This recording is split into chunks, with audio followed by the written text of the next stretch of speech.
Aw, look at you, child, tiptoeing back into my little circle of shadows. Yes, you came back for more. You always do. You really believe you're the shining hero of your own tale, don't you? How precious. Come closer, closer. Let me drop a secret into your ear like a feather made of smoke. There's a man named Frank Miller. Some call him the luckiest soul to ever stumble through the world. They say he glides untouched through chaos, always finding the one open door, the one safe path, the one breeze that doesn't scorch. Sounds charming, doesn't it? But the truth is far, far stranger. You think luck is a sparkle, a charm, a twinkle from some benevolent spirit? Oh, sweet child, Frank's luck is a creature of its own, a whispering thing the world feels but does not understand. And here you are, listening at my cauldron's edge, thinking you're safe inside your own little story. Oh, gather close, child. Yes, closer. Let me whisper a tale into the steam of the cauldron. People adore Frank. Oh, yes, they do. They call him a miracle, a blessed little spark wandering the world.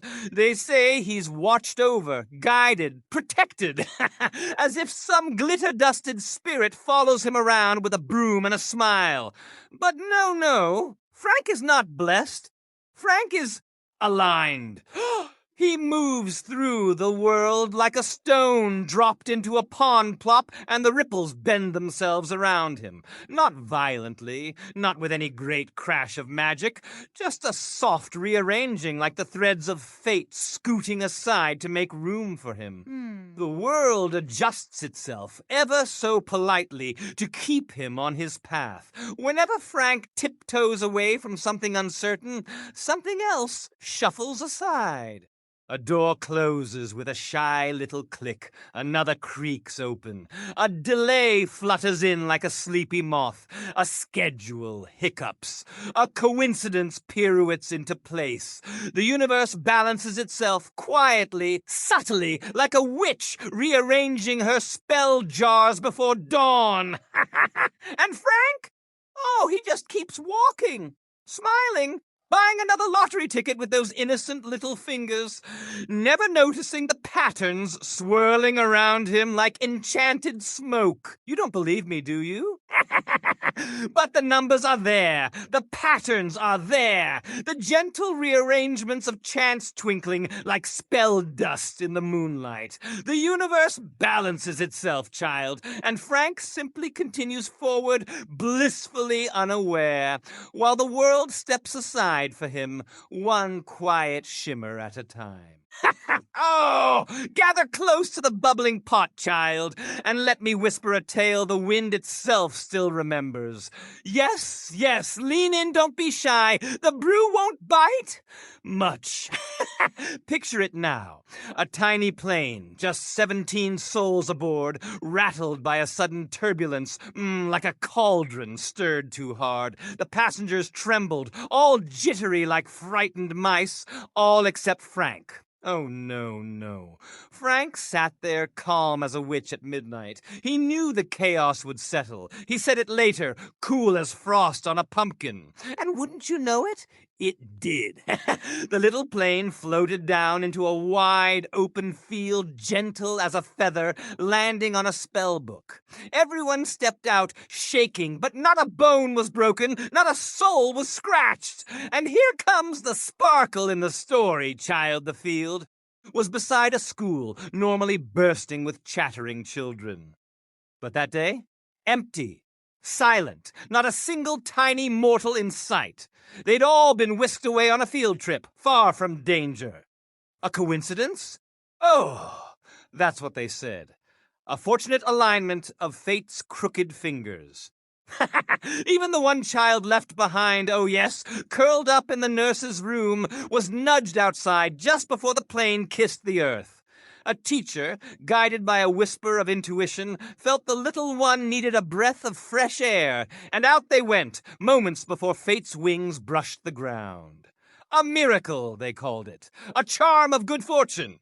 They said Frank carried luck like a charm tucked in his pocket. They thanked him simply for existing.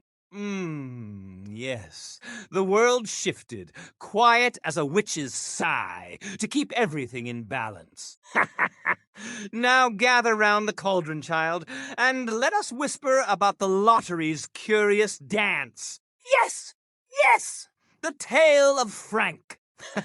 Frank wins. Oh, he wins often, far more often than any mortal probability dares to allow. People murmur, he's lucky. Luck? No, that word is far too small.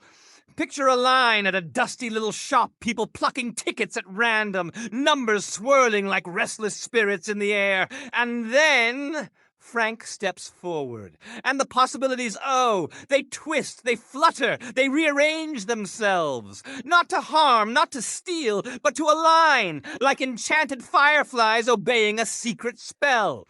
Someone reaches for a ticket and suddenly chooses another. Someone hesitates as if tugged by an unseen hand. Someone picks a number they've never dared to choose.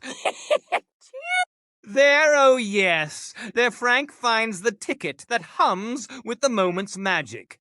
Not because the others were doomed to lose, no, but because the world gives a gentle nudge, a subtle push, shaping itself around him like a polite cosmic familiar. He asks, why me? And the universe answers with silence, sweet, shimmering silence. Because Frank is a focal point, child. A place where threads knot themselves. A little tangle in the great tapestry. Not a drain, not a vacuum, don't wrinkle your nose, just a center. A quiet, curious center. A point of balance in the witchy weave of things.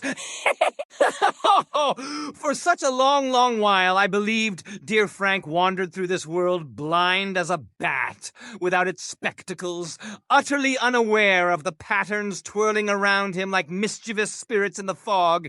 But then, I stumbled upon his journal. Not hidden, no, just tucked away like a shy little spell book, filled with reflections, not confessions. The good kind. He wrote of moments when he felt the world shift beneath his feet, moments when he heard a quiet hum in the air, like a spell whispering its first breath, moments where he felt guided not by force, but by intuition, like a witch's familiar tugging gently at his sleeve. He didn't feel guilt, he didn't feel pride, he felt connected. And in his own trembling script, he wrote, I think the world is weaving something through me. I don't know why. I don't know what it means. But I feel like I'm standing in the center of a circle I can't see. Oh, delicious. He wondered if the world could balance itself without him. If he stepped aside, would the threads twist and twirl themselves anew? Would someone else become the center of the unseen circle? He didn't know. He simply walked forward, listening to the quiet hum, like a witch listening to her cauldron whisper back. Gather round, child. Yes, closer. Let me tell you what truly fascinates me about dear Frank.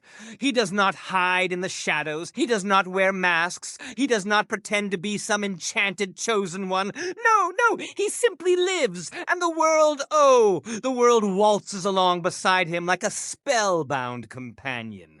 Those around him feel little nudges of fate, a missed carriage here, a delayed moment there, a sudden opportunity fluttering in like a curious moth. Not curses, not calamities, just tiny shifts. The world tilts ever so gently, like a breeze slipping between the leaves of an old enchanted forest. And Frank keeps wandering forward, humming, smiling, listening to the soft thrum of the unseen. But here's the part that matters, child. Frank is not alone.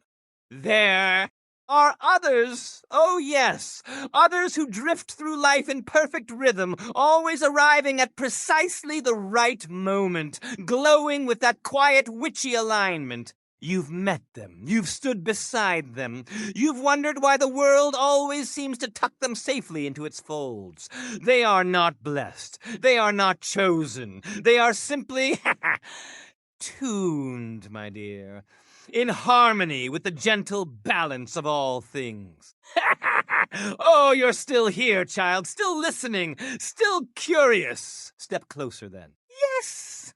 Gently now. Think about the souls in your life, the ones who always seem to land softly, like enchanted feathers drifting onto moss, the ones who always find the open door as if the universe itself unlatches it for them, the ones who arrive at the perfect moment, as though guided by an unseen spell.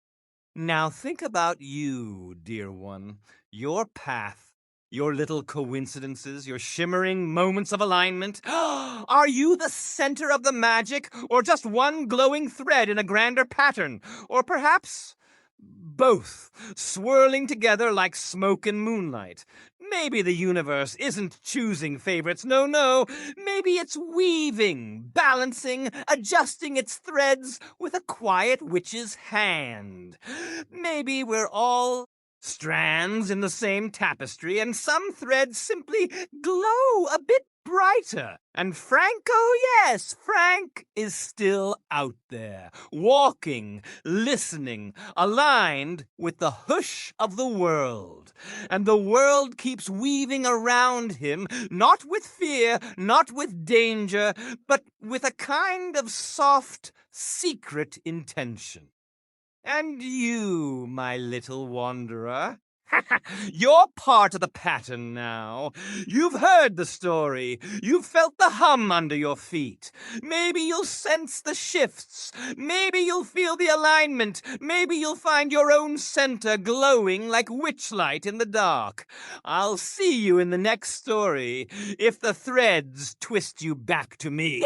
The world is always weaving. Always weaving.